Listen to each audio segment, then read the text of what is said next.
Hello everybody and welcome back to the channel, How We Move the Decimal. In today's video, I have sped this up a lot because it's kind of ridiculous how long it took me. This video is 4 times speed and I am photographing some of the books from the book haul to sell on eBay. I do believe these are actually listed, and what I do is I go through, I use the eBay photo tool or the barcode tool depending on how old the book is. A lot of these books are old, they don't have barcodes, or they are like individually published cookbooks. So there's also no barcodes, but the eBay photo tool is amazing. If that doesn't work, I can usually find it with the Google photo tool, and then it kind of helps me out there. I just go through and find one, then I hit sell similar, and then I add my photos, and then I put save for later on there. So then I can go and edit photos. I can also add anything to the description or take anything away from the description. Right now you're seeing me having issues with glare on there, so I'm actually holding another book up. I could avoid this by having lighting come from the sides instead of above, but I'm just doing this at my dining room table right now. We've actually set up a little place downstairs that we've set our umbrella lights on each side. That seems to be working slightly better. So hopefully you'll see some pictures or some videos of me taking pictures down there. Like I said before, we don't have a dedicated eBay space. I am using the dining room table here and a foam poster board. So high tech, high cost. I think I got that at the Dollar Tree, which is now $1.25, which is also going to be $1.50. But I think I've only listed 70 books and we've gone through 700.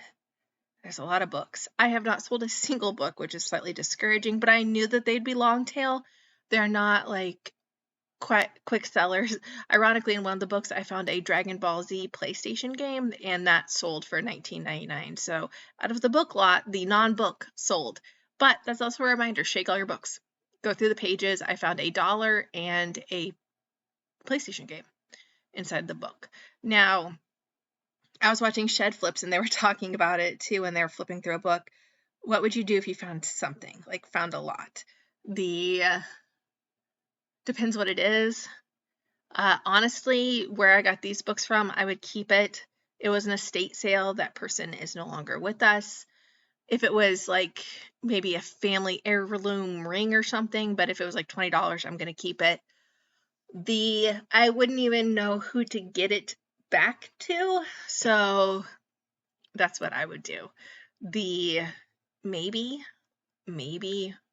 again, if it was a family heirloom or if I bought something and they didn't realize, like if I bought a purse and they didn't realize something was inside of a purse, then I might contact the person and give it back to them. But $1, a computer game, a PlayStation game, $20. I will say I've never found anything outrageous in any of the books I flipped through. Usually it's like $1 or $2. This lot had a lot of obituaries, so this person cut obituaries out of the newspaper and used them as bookmarks, which is kind of morbidly gruesome but awesome at the same time. I was going to just recycle all the magazines, but my husband actually started lensing them, Google Lens, and using eBay to lens them, and they're actually worth something. Ironically, some of the magazines are worth more than the books, and some of the magazines that you wouldn't think were worth anything are actually worth something. So go team, I guess.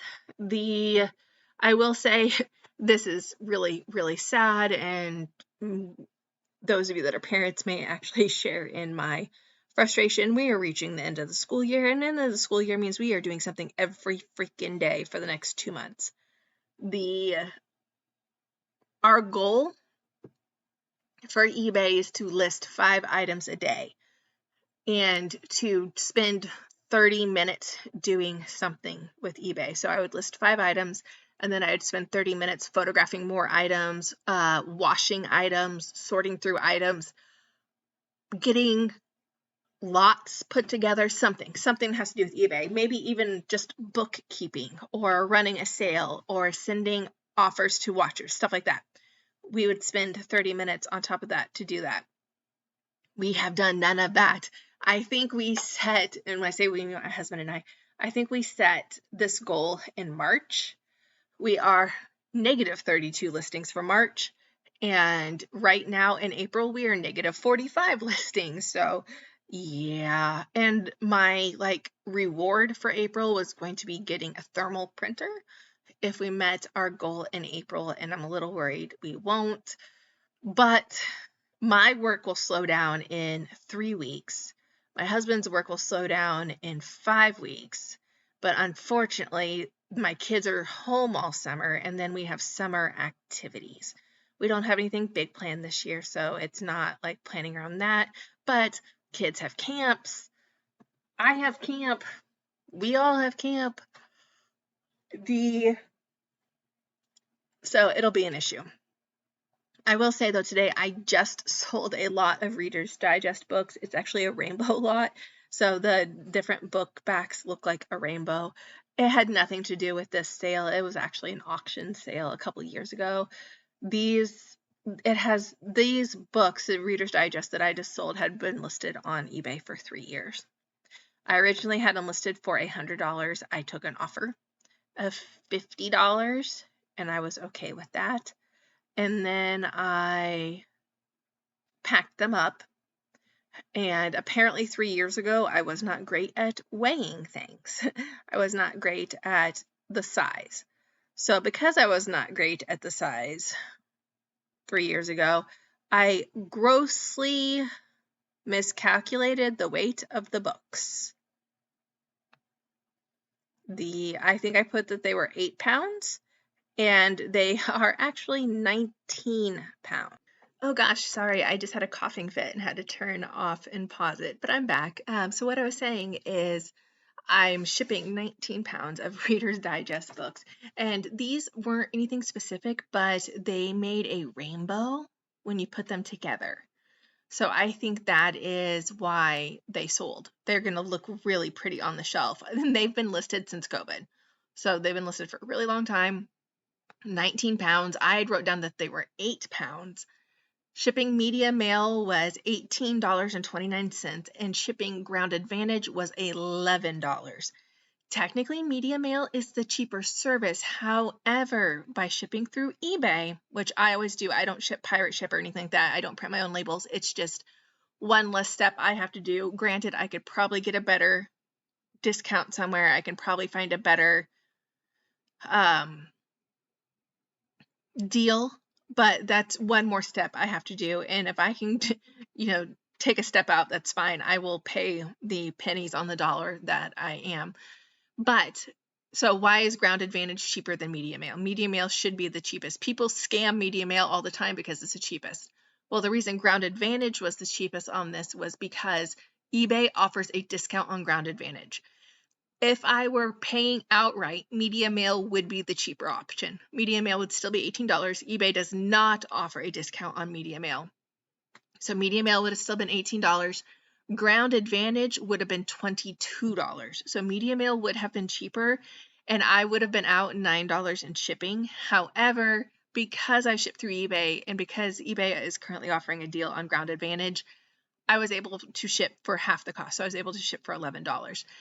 I think there's several reasons why eBay is offering deals on Ground Advantage. One, I think the Postal Service really wants us to use Ground Advantage over Priority. It's not as labor intensive. So Ground Advantage can take longer. It does not have to fly. It can stay on the ground. It can go trains, trucks, whatever. Labor-wise, it's less intensive than Priority.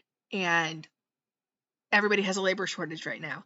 Yes, Priority costs more, but Ground Advantage having the ability to go up to 70 pounds now instead of 1 pound is so huge. It completely changed my eBay game. I went through and I changed almost everything from Priority to Ground Advantage. The only things I kept were something that was very small that I could put in a padded flat rate. If I couldn't put it in a flat rate, I switched it over.